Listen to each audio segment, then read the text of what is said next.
Hey, what's up, everybody? Good morning. It's Saturday morning. This is Multifamily Unplugged, and I am certainly glad that you're here. Hey, if you're new to the show, glad that you're here this morning. Please take a minute and like what you see. Subscribe to us on YouTube if you're watching us on YouTube. I hope you're streaming with us on LinkedIn or Facebook, wherever you're at. Make sure that you like and subscribe to what we're offering, because we are bringing great content continually throughout the week, especially on Saturdays. So I am excited about this morning's show, though. I have a great guest, Tony Torres. We'll talk about him in a minute, but let's talk about you.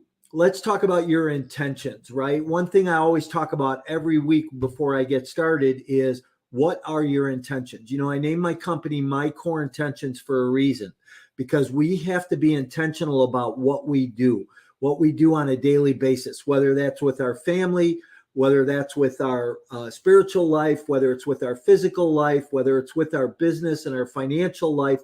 Whatever you are working on, are you intentional about it? So I always talk about this, right? You get up in the morning. What are those daily disciplines that you go through? What are you working on that is going to help you create a better you, right? I always say we never grow professionally until we grow personally. So I know today that with our guest, we're going to talk a lot about that. This morning's show is brought to you by My Core Intentions. Remember the Multifamily Summit, my annual summit, 3-day virtual event is coming up October 20th through the 22nd. I want you to be there. Listen, this year we're going to blow it off the chains. I hope that we blow up Zoom this year, because I have over 20 speakers that are going to be speaking, 2 stages, breakout rooms, networking. We're going to play the game cash flow. You know, I have Bronson Hill that's going to be on. He's going to teach you how to raise $12 million in private capital in the next 12 months. I have a number of speakers that we're going to all be talking about multifamily. Karen Hall about how to use your self-directed IRA to invest in multifamily. If you're a new investor, you're going to want to be there. If you're a seasoned investor, hey, listen, it's the third quarter, fourth quarter. Everybody could use a shot in the arm. So I look forward to seeing everybody there. You can register at multifamily22.com. So let me tell you a little bit about this morning's guest, Tony Torres. He's going to join us this morning from outside in Greensville, South Carolina. He's with Core 13 Capital. We're going to talk about multifamily, build to rent, and how to raise capital. And we're going to probably talk about the Bible a little bit too. So, hey, let me bring him in. Tony, good morning. Hey, how is everything, Mike? It's good to see you. Good to be seen, man. I always say that. It's good to be seen. Yeah, absolutely. Looks like a beautiful day where you are. What's the temperature? Right now, I think it's a blistering high. Let me go see. I think it's maybe 75, if that. Wow. It's beautiful outside. It's a little windy, but it's 72 degrees. You know, and here's what I'll tell you, though, for being outside, being windy, really great audio connection. So yeah, I picked a strategic location right here. I've got a pretty good sized plant right here that blocks a lot of the wind. So yeah, I picked this spot intentionally. Yeah, good. You planned that well. Good for you. Good for us. Good for Absolutely. The listeners this morning. Absolutely. Hey, let me just say, anybody who wants to make a comment, throw it in the chat. We'll get that question answered for you. You know, say hi. Let us know where you're from. Glad that you're here today. Hey, Tony, so I always start my show with one question, and I like to ask my listeners, and I always say I'm going to write a book on this. If anybody out there is a ghostwriter and they want to help with that, you know, raise your hand. I'd love to talk to you. But in one word, what best describes you personally and professionally? I would say resilient. And the reason I say that is because I have a pretty strong relationship with the word no, in that I believe it's an answer, not an emotion. I think so often in life we see the word yes as an affirmation and the word no as an emotion, because we're not getting what we want. And I've learned in my story, and we'll go through that later, to how to be able to accept the word no and move with it quickly, not just move on from it, but move with it and let it kind of be like a trampoline for you. So I would say resilience. Yeah, that's awesome. In my bio, I say that I'm resilient, and my story and I do. my history, and you got to be resilient, right? One thing I always tell people is I say, hey, you can't let your past define you, right? And you Absolutely. can't let your past.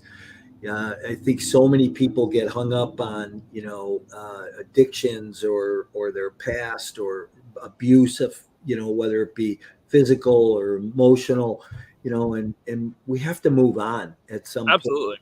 So I love that though. I love that word. And, I could say that over, 300 episodes or podcasts that I've done over the last few years, maybe 5 people have said that word, maybe. And Really? I'm included in that 5. So I think more people need to take that mindset on. That's awesome.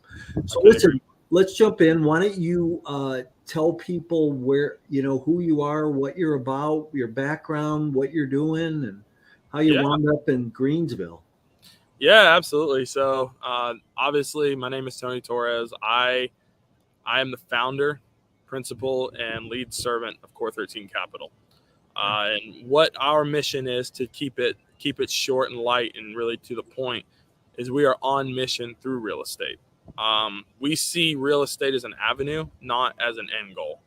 I like to think that we work with the largest cash flowing assets in the world, and if we can't go make an impact using those beyond our wallet and beyond our own legacy and our own benefit, then what are we doing with it? So we have the greatest opportunities in the world and the greatest assets to work with in the world. We should be creating impact with it, and our desire is to grow the gospel using it. So my intro to real estate really came when I was finishing up college. Was around the time I met you, Mike. I was living in Waco, Texas, finishing college, was going to go into healthcare finance, and I was graduating amidst the pandemic. It couldn't have been a bigger blessing, actually, because I think that in times like that, it opens your eyes pretty widely. So I started seeing a lot of the writing on the wall of how healthcare finance was working, and I got to the point where I didn't really want to be a part of it. I wasn't on fire for it. I didn't really enjoy it. And another blessing was I lived down the street from Chip and Joanna Gaines in Waco, Texas, the HGTV folks that I'm sure many of you know. So, what's that? Superstars.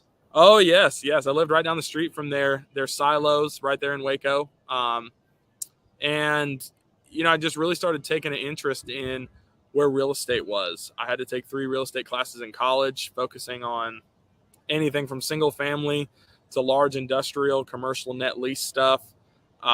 Just understanding at an academic level about that. And I always had an interest in it. And I think what really kicked my interest was those are the 3 classes that I did the worst in. And when I say the worst, I made like high B's, maybe a low A in them, but I didn't do it. It took a lot of work to get through them, but it really sparked a lot of my interest. So I had a friend of mine that worked at Zillow. I went and started working at Zillow, and that's what got me kind of dipped into the acquisition side of real estate. But prior to that, I really started taking a look at multifamily. And admittedly, on the front end, I took a dip in multifamily because that's what a lot of people were doing. A lot of people were in this space. It was highly spoken of. The volume of content around it was really, really high, and you could learn just about anything you wanted to by either reading a book or just paying attention. You could learn a lot. So that's what really sparked my interest in it. And then I started diving into it, was working at Zillow, getting heavier and heavier into multifamily, moved to Tampa, started looking at deals down there, and I started seeing just the shift in multifamily and how big it was getting. So I lived in Tampa for 9 months and didn't have a lot of success down there, was told no a lot, but I learned a ton. Moved up here to Greenville, have had a remarkably different experience moving up here. I've met with some great people that live in the area, some great partners, and really expanded into build to rent as well. So I focus on multifamily, build to rent. Build to rent is nothing more than horizontal multifamily that you're developing. So it's really a unique asset class that has a lot of opportunity in it from a returns perspective. But the other side that I like about it is the impact we can have on our residents beyond investors. Investors, we understand the impact that we can have on our own selves and what we can do as a company in giving back. But the ability to, when we're in a market like we are and where the demand for rentals is going up, you can build something that is positively impacting our residents. And I call them memory makers, because a lot of memories will be made in these assets. So it's an area I'm really, really excited about. So that's where we are right now. Awesome. Wow, what a mission. Hey, so let's back up for a minute. I need to ask. So your company's called Core 13.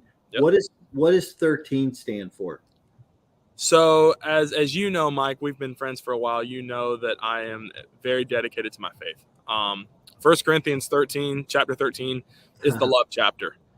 So everything that we do as an entity is going to have a mission focus at its heart. And if you're not doing this with love behind it, then I really don't see the point in it.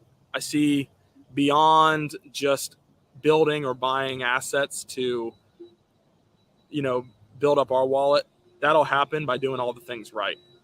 But I see it also as a way that we can, like I've mentioned before, to be on mission, to grow the gospel, to give back to missions around the world and here domestically, and to have an impact on our residents. I see that holistically, and 1 Corinthians 13 encompasses all that if we gain the entire world but we don't love, we've gained nothing.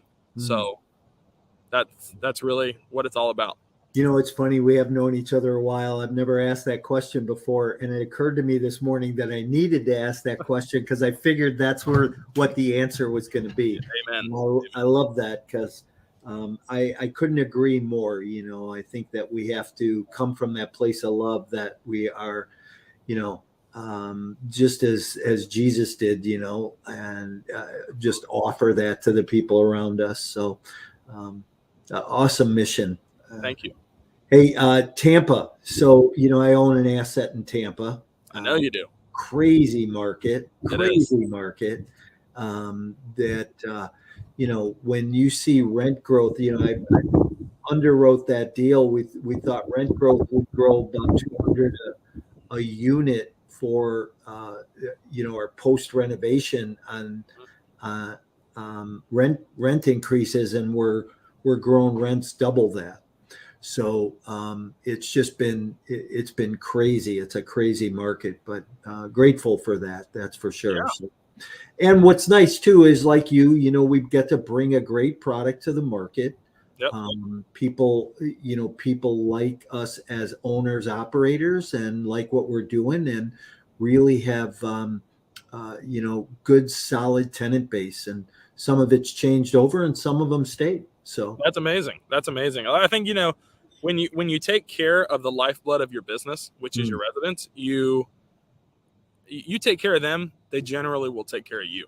Yeah. It's just it's a business. It operates just like any other brand or any other large company. If you take care of them, they will take care of you.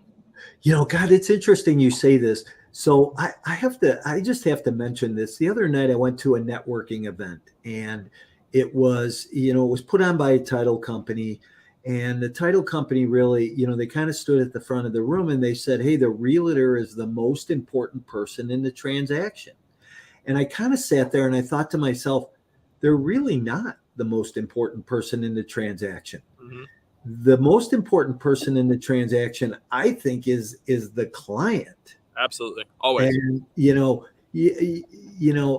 And, and what you just said, I mean, that's who the most important person is in our world. It has to be the tenant, because without them, we don't survive. None of us 100%. survive. If you look at, I think that there is a distance in thought between what we do and what the best companies in the world do. So you take the best companies in the world, Nike, Amazon, Microsoft, Apple. What do? They don't put out products that they want. They put out products that their consumers want. That's what they do. Nike puts out the best basketball shoes. They put out the best golf shoes. They put out the best attire because that's what their consumers want. That's what they demand. Microsoft, Apple, they do the same thing with their respective products. That's what our thought process is on a build to rent. When you move into a rental market, a high rental market like we are in, like we're moving into, there's two things that are absolutes. We're moving into a rental market and consumers get to decide what they will rent. I mean, that's just the way it is. So instead of trying to build something or buy something and shove it down to say, this is what you'll rent and you'll be happy about it, why not build something or buy something and make it what they want? Because if you make it what they want, they'll come to you. But if you make it what you want, then you're just going to have higher turnovers. So I always see it as, if you put yourself in the position of the resident, they will take care of you. You take care of them, they'll take care of your investors, and your investors take care of you. Yeah, 100%. Couldn't have said that better than how you put that. So let's talk a little bit about, what your, this build to rent model. It's kind of the buzz in the market these days, right? Yeah. Is that happening because of, a shortage in housing, or is it happening because it's just a different avenue for the multifamily sector to go in? What's your thought behind it? I think a lot of it is, I think there's a lot of different ways that you can come at that, Mike. The shortage in housing is obvious. There is, especially depending on your geographic location, there's obviously a shortage in housing. But I think it goes back a lot to the consumer demand. You have people that are willing to pay a premium for rent. They're doing it in apartments. So if they're paying a premium on your asset in Tampa, imagine what they would pay to not have someone on both sides of them and on top and bottom of them. You know what I'm saying? And I think when you put yourself in the position, a lot of people think about this differently, but if you put yourself in the position of a young family that has 2 kids, they're teaching their son and daughter how to ride a bike. What would they rather have? They're creating memories. Some of these are their first Christmases. They're forced into the rental market, or it doesn't make sense for them to go buy a home. But they are in a position they don't want to be a middle unit, interior unit where they got someone top, bottom, and on each side of them. What are they going to do? They would rather pay the $300 more to have a house and a yard that they can create these memories in. So there is a demand for people that have the means to pay the rent, that have the ability and have the desire to rent their own home, not be locked down to a mortgage for the next 15 to 30 years. And that's not accounting for refis and such as that. But, just at a high level, there's a demand for those that don't want to be tied into a note for the next 15, 30 years, the freedom to move about as they'd like. That's where the build to rent model has come from. And when you can acquire or build an asset that operates just like a multifamily asset, from an investor perspective, we can do it at a higher cap rate for a lower price for better returns and just a different structure and a different, methodology. It's really a win-win situation for all 3 facets of the deal. So when you are building that model, what's the exit plan on it? We all know I wrote the book Exit Plan, yep. Right? But what's yeah, thanks. What is what's the exit plan on that? So there's multiple. So that's another cool thing about build to rent is not all of them are identical, but they all follow a similar methodology. So we all have heard of the big time developers, Ryan Holmes, D.R. Horton, all of those. They all go through the same build process when they have to buy land, get it entitled, get engineering, architecture, horizontally develop, and then go vertical to sell homes. Well, in build to rent, we have to do the same exact thing, except our mission isn't to sell them, it's to just rent them out. So we have to go through the infrastructure phase. We have to go through all that. We can sell it at any point between each phase. We could theoretically sell at the entitlement phase. Once it's done being entitled, we haven't even touched the land. We've just gotten it highest and best use, sell it off to a horizontal developer, we make a profit. You can go through the horizontal site development phase, sell that, highest and best use. Now all you get vertical developers got to do is build houses on it, sell it for a profit. Or we can go vertical and sell that entire development as one asset, We can hold it and cash flow it. We can sell it off in tranches. Maybe you want to sell 10 homes to reduce your leverage. Sell it off to, a smaller investor that's looking to own 10 homes in the market. You can sell off a piece of your asset, get in touch with a realtor, and you can do it that way. There's multiple exit strategies within the model. And another cool thing about it is that when you have, say you have a 100-unit multifamily asset, single structure, you can't get a certificate of occupancy on that asset until all the units are completed. On a build to rent model, we're going to build vertically in tranches. So we say we have 6 different phases of the vertical development. We can build the first 15 homes, and then once we get to phase 2 of that vertical development, we can build 2 and then start leasing up the first phase. As long as we try our best to not put construction interference within the reach of our residents. But there's a lot of avenues there with strategy and optimization to get these leased up quickly, efficiently, and provide a great value for our residents and investors. So how's the financing process on this? Is it different than a regular, development type financing, or is it about the same? Are you ready to skyrocket your investment portfolio and leave a legacy? Are you tired of inconsistent returns received in the stock market? Then it's time you take a look at alternative investment options like a passive investment in multifamily real estate. No tenants, trash, or toilets. Just a solid return on an annual investment, including quarterly returns along the way. These lower risk and secure assets are also a great hedge against inflation. If you want to hear more about these types of opportunities, email me directly to schedule a 15-minute consultation to see if you qualify.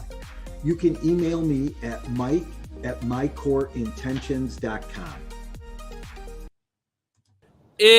Again, there are different avenues you can go. Some build to rents will go get a just one standard construction loan that'll take them from acquisition all the way through the vertical development. You can also go to where you will do these things in 3 phases, to where you'll get a loan out you'll put a large equity injection in for the first phase, which is phase 1, entitlement, engineering, architecture, all the legal to acquire the land. You get that entitled to its highest and best use. You refi out of that. You move into your phase 2. You have a equity re-injection into phase 2 horizontal site development. The good thing about development, as you know, Mike, is that everything is going to be done in draws. So You're only going to pay interest on what you draw down, and you're going to have to get approval for that drawdown.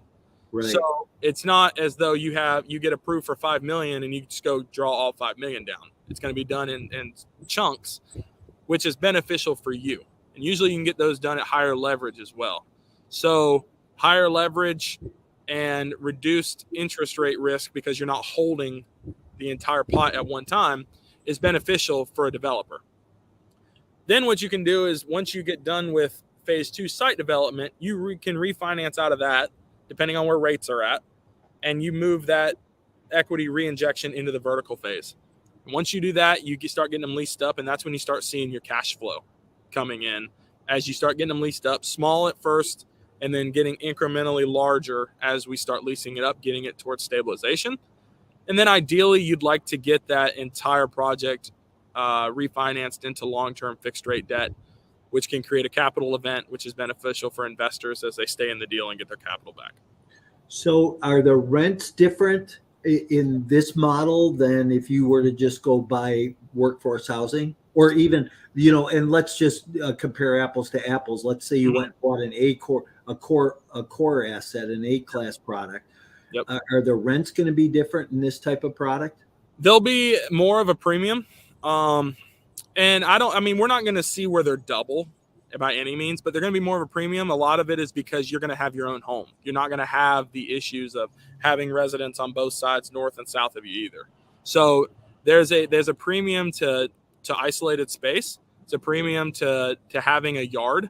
And I always like the idea when it comes to build to rent is to add as much value as possible. Add as much as you can. Have some lots that have like a small garden bed in there to where you can do things with your kids. You can build, grow vegetables or whatever in foliage in your backyard. You can put a swing set back there. You can treat it as much like your home as possible. But you can charge a premium for additional amenities, like a larger lot. And another good thing is about build to rent is it is treated like a multifamily asset. We have a clubhouse, we'll have a pool, we'll have property management on staff. So it's treated exactly the same. It's just a different look to it and a different build and acquisition structure. Got it. So how about, obviously it's a rental situation. Do each tenant take care of their own yard and grass cutting in that, or are you doing the landscaping and those exterior maintenance issues and things like that also? That has been a great question because I've seen the model work in different ways. I've seen where, if you do isolated lots, because sometimes you don't go get the entire asset divvied up into isolated lots. Sometimes you just have one piece of land and you don't get them individually parceled. You get them individually parceled, you can run into issues where you need an HOA involved, in which you would have, management, or you'd have, a landscaping crew come in and do it for you. I think that there's no one size fits all model. You can, charge a premium service to have them cut your grass, or you can cut your grass yourself, but it would be required that you do cut your grass. So it's, I don't think that there's a one size fits all model to this. I've seen it done both ways. Mm-hmm.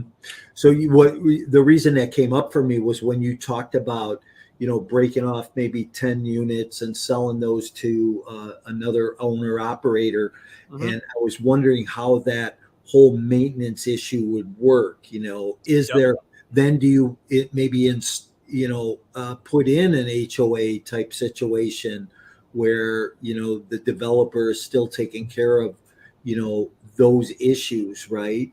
Because you have those issues in any type of rental situation. Right. So how do they get handled? I think that what you do is that if you're going to sell it off to another investor, you create a relationship with the current management to bridge those fees over. If you're going to have on-site landscaping, you get that taken care of on the front end.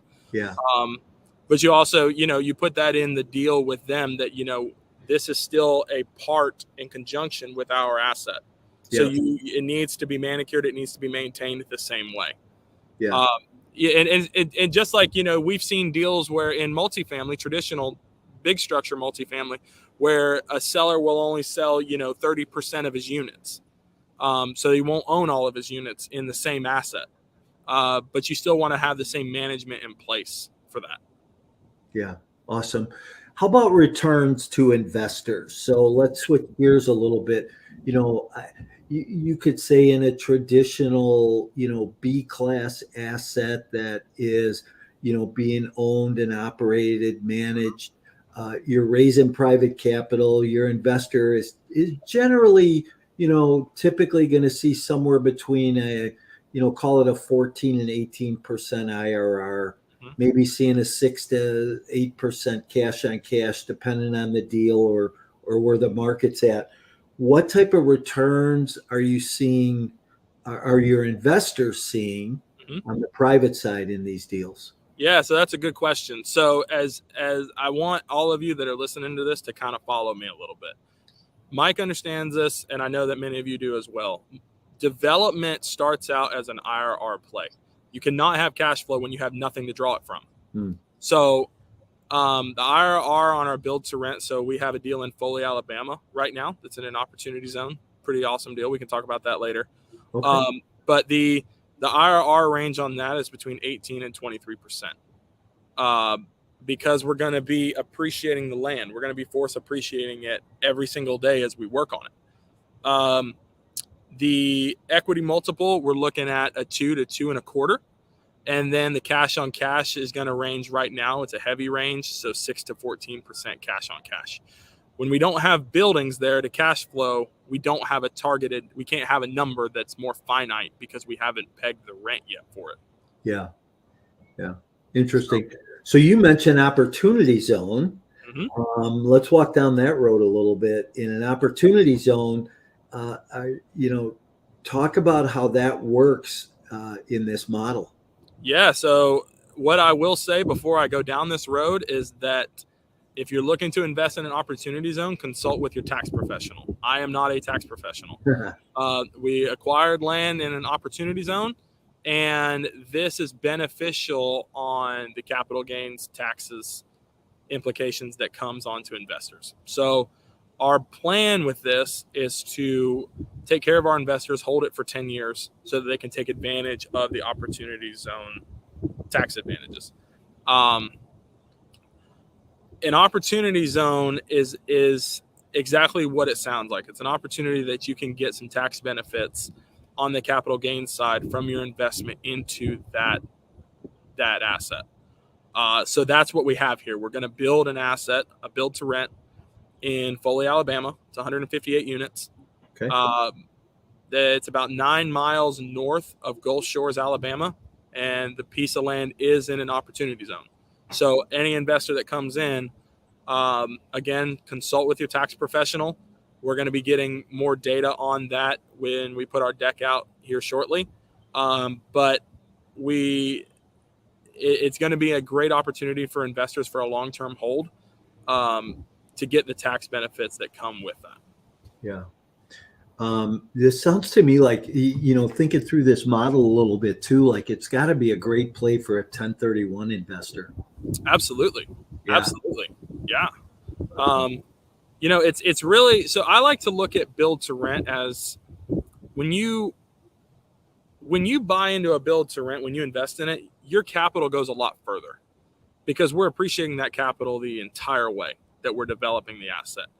When you buy a multifamily asset, you usually pay more of a premium. A lot of times you can get a discount on it, especially when you buy right, like you do, Mike.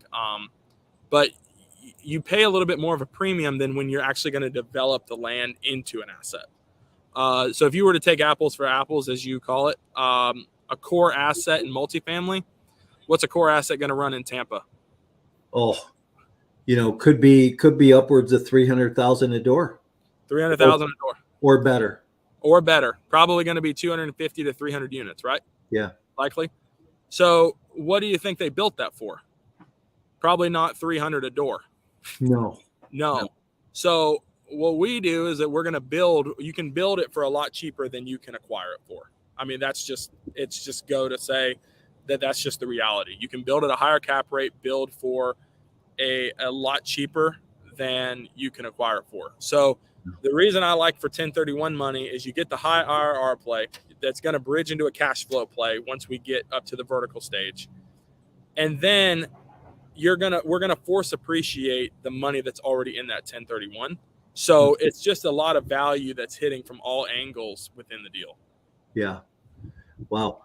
I'm seeing a ton of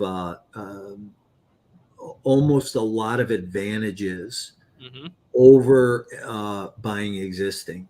Now, the thing that I've really, this is a personal thing for me, right? Is I've never really been a development person, right? Yeah. I like this box of market rate rent, B-class product, right? I can buy a broken business, walk away from closing, start to turn the business around and be collecting a coupon at the same time. Exactly. Where development takes you a lot longer, right? There's a bigger process in it. There is.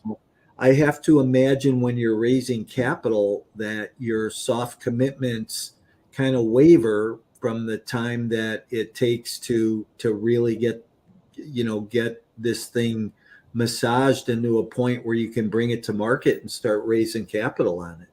Yeah, so soft commits are, and that's one of the benefits of doing things in 3 phases. The 3-phase side of it is going to be pretty static along build to rent anyway. You have to go through, you can't build vertically without going horizontal first. So you have to go through your phases. Yeah. The soft commit side is you really have to, I don't like to use the word sell. I like to use the word show. You have to show the vision of what we're doing here. You have to show the reason why the vision works where we're at. Why, where we're going makes sense. Like Foley, Alabama, for example, needs housing. They have a housing issue down there. And they just need places for people to live. So we're solving a problem in the community. we're working with the community to understand their challenges and find solutions that can benefit the community at large. You know, a lot of communities like the idea of seeing single family homes, whether it's build to rent, build to sell, just neighborhoods. They like that visual aspect of seeing a neighborhood. So what we're doing is that we're showing the vision, we're showing the team, we're showing the experience that we have in this play and things that we've done in the past. To how we've done our market research. We understand where the area is. And also from a timetable perspective, you know, a typical multifamily deal takes 5 to 7 years to go full cycle. Right. We can go build in 3 to 5 years and get to the stabilization factor. So it's not one is better than the other, because I'm very bullish on multifamily as well. I still love that asset class. It's just I'm bullish on build to rent with the economy that we're in, the desire for renters, where they want to put their money and rent. It's just a home run, in my opinion. And with the team that we have with us and the projects that we've completed previously and the area that we're going to be in, it's just a home run. You know, what's interesting is I am seeing more and more of this model come across my desk as an asset that's being sold, right? Yep. And one of the things that is a little disconcerting to me is you've got brokers and owners that are marketing these deals that aren't fully occupied, aren't fully stabilized, but they're selling them at as fully stabilized, or trying to sell them at a fully stabilized projection. Right. And there's a disconnect there for me, you know, as an operator, right? Yep.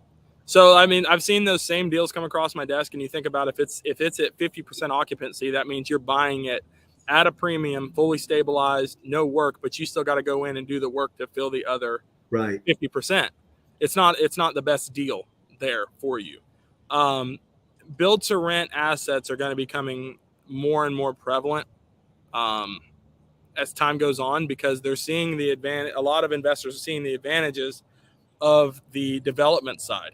You know, the understanding of forced appreciation, you know, building an asset from nothing. When you have land and you can say what you're going to do with that land, you can build anything that your mind envisions. When you have an asset that you acquire, it's already envisioned for you. You pay a premium for what's envisioned.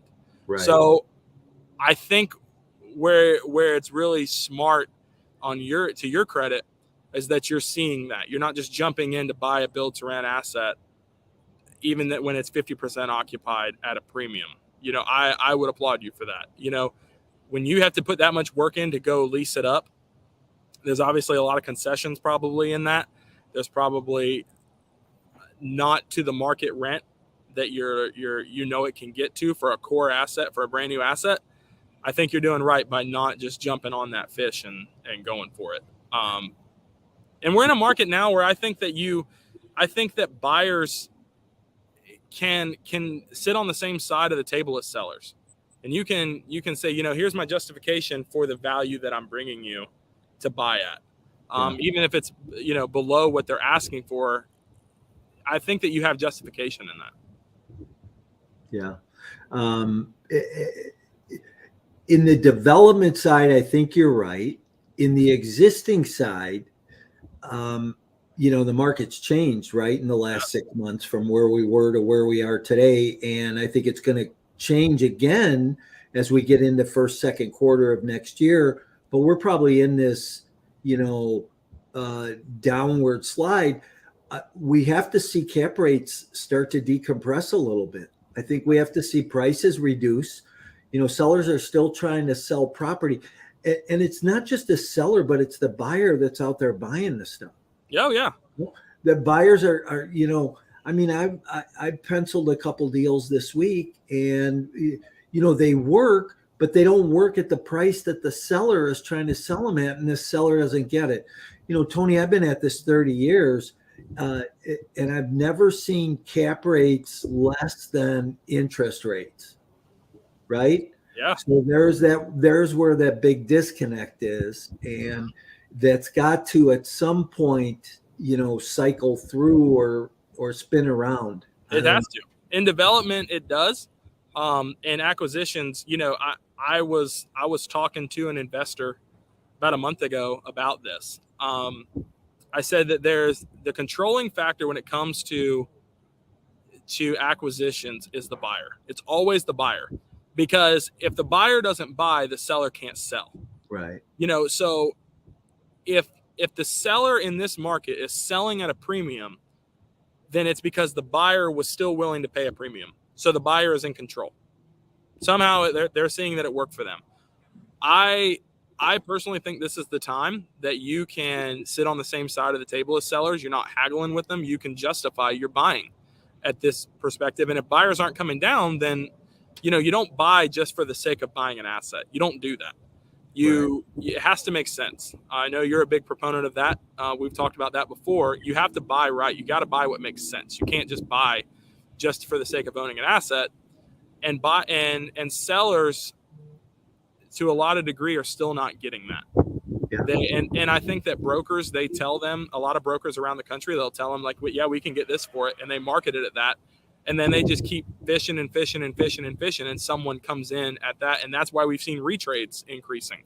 I was talking to an investor about a month and a half ago or so, had 3 retrades on the same asset. I mean, that's just crazy. Yeah. So to have that many at one table, and it's because there is that disconnect that you're referring to between sellers and buyers. And here's the other thing too, is the hard money aspect, right? Mm-hmm. I was on the phone with a broker this week. He goes, yeah, well, you're going to need to have, $100,000 hard day one. I said, come on. I said, who's kidding who here? I said, somebody's sleeping under a rock, because, the market's changed, and you want hard money. I said, I'm not willing to put my investors at that risk. I agree. It's amazing where we were, in 2020, 2021. Yeah. I mean, I was looking at an asset in Tampa, 24 unit. And I was looking at, 4.2 was the LOI on it. It went for 5.1 and like 250 non-refundable. Yeah. And I think to myself, would you go down to my lender and tell them that it's going to take 250,000 hard non-refundable, and they would feel confident in lending at those terms? Yeah. The likelihood is not. They probably wouldn't. So in the lending scenario that we're in right now, I think that I applaud you for standing your ground. That's just crazy. Yeah, and it makes the fishing a lot less. But listen, I've got enough history in my life to know that I need to be much more conservative, and because it's not just me. I mean, I don't need the feather in my cap to own another 100 units or 200 units. Mm-hmm. But what I need my investors to feel confident and safe. And that's what I really try to do. Last question before we get to some fun stuff. But what is your best technique for raising private capital? I would say just full transparency. Don't try to sell it. Just really communicate, what it is that we're doing. Communicate the vision. Communicate what it is that with people that believe in our vision. Capital raising early on was a challenge. I think it's a challenge for everybody, but it was a challenge for me, and I think I came across as really, really salesy. And then now, when I'm talking to investors, I really just show them the vision that we have and the benefits of where we're going from here to here, and how that can benefit them and the benefit we're going to have on our residents as well. And I really just a lot of times I go back to, when we take care of our residents will take care of all of us. Yeah. And that's just been really instrumental in the movements that I've had on that front. Yeah, very cool. Okay, I can't believe how fast the time goes sometimes on these, I mean, We've already blown through. So, hey, 3 bonus round questions. Best book you've ever read? Real estate or non-real estate? Doesn't matter. Best book you've ever read? So the Bible, obviously, but we'll go non-Bible. I would probably say The Happiness Advantage by Shauna Core. Oh, okay. I read that book a number of years ago. I liked it. Great book. Yeah. Great book. Yeah. Interesting. Best tourist attraction. Oh, that's a good one. Probably Disney. Really? Yeah, I'm a Florida guy, so Yeah. I like Disney. The beach obviously is always great, but I would say Disney or the beach. Yeah. Yeah. Cool. How about best restaurant? Best restaurant. Oh, that's a good one. Mike. Oh, I would probably say right now, I'd probably have to say there's a place here in Greenville that a great friend of mine, Arn Sinadella, he knows I'm fond of this. I like Tupelo Honey. It's this place here in Greenville. They got a few of them. They got some in I think Tennessee and in Charlotte. But Tupelo Honey is a place that I actually like. Pretty Wow. good. Nice. Yeah. What kind of food? So I always get their chicken and waffles. Okay. But I mean, they have Southern cooking. They have some healthy salad options. But I mean, it's tough to go wrong in the South with chicken and waffles and biscuits. It's delicious. Yeah. I've never tried chicken and waffles, and I can't get my head around the concept. So come down to Greenville, South Carolina. I will treat you to Tupelo Honey, and we'll go get some. Okay, I'm going to take you up on that. So let's go. We've been looking at assets in the Carolinas, so you never know. Could be soon. Hey, listen, this has been great. Thanks for being here. How do people connect with you if they want to reach out and talk to you more? Yeah, absolutely. I would, my email, Tony Torres at core13capital.com, my phone number, 904-798-0073, and then connect with me on LinkedIn. My website right now is under construction. I took a little bit longer to get my website up because I really wanted my website to show the biblical mission that we are about. You can always go get a website, but you can't always go get a website that is true to your faith and true to your mission. So that is why mine is taking longer. But these ways are the ways to get in contact with me directly. And I am always quick to respond and happy to discuss anything and everything, even prayer requests with anyone. Nice. That's awesome. Appreciate you. Appreciate your friendship. This has been great this morning. Listen, I'm going to move you to the back room. If you hang out with me for a minute, I'm going to say goodbye to everybody. Sounds good. Thank you, Mike. It's great to be here. Thank you. Hey, everybody. Great show today. Great show today. Appreciate Tony and his insights, his knowledge. Really talked a lot about that build to rent model, which is an interesting model that seems to be getting some speed, picking up some steam here as we move forward. And, might be something that you have that niche you want to develop a little bit. You want to own, operate. It's a great middle of the road for people. If that's something you want to explore, and reach out to Tony for yourself. Hey, I want to thank you for being here again Saturday morning, Multifamily Unplugged, where we really get into some raw, unscripted conversation. This is all unplanned, and we're here every Saturday morning. So I appreciate your continued support, and would love for you to tell somebody about the show. So if you know somebody who might have an interest in some knowledge or picking something up, please, invite them to listen in. I always tell people, I say, hey, grab a cup of coffee and buckle up, right? Because you never know where the ride is going to take us.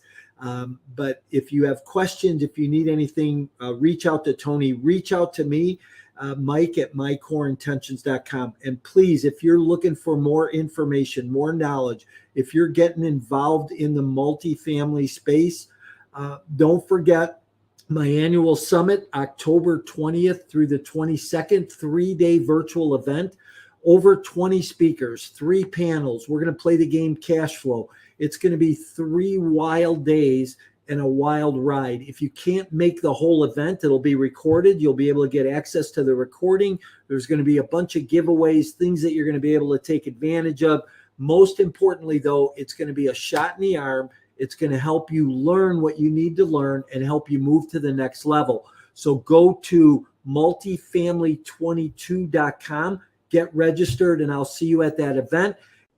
I hope you're enjoying this morning's show and guest. If you love getting content and insider secrets just like this, then you won't want to miss this year's annual Multifamily Summit.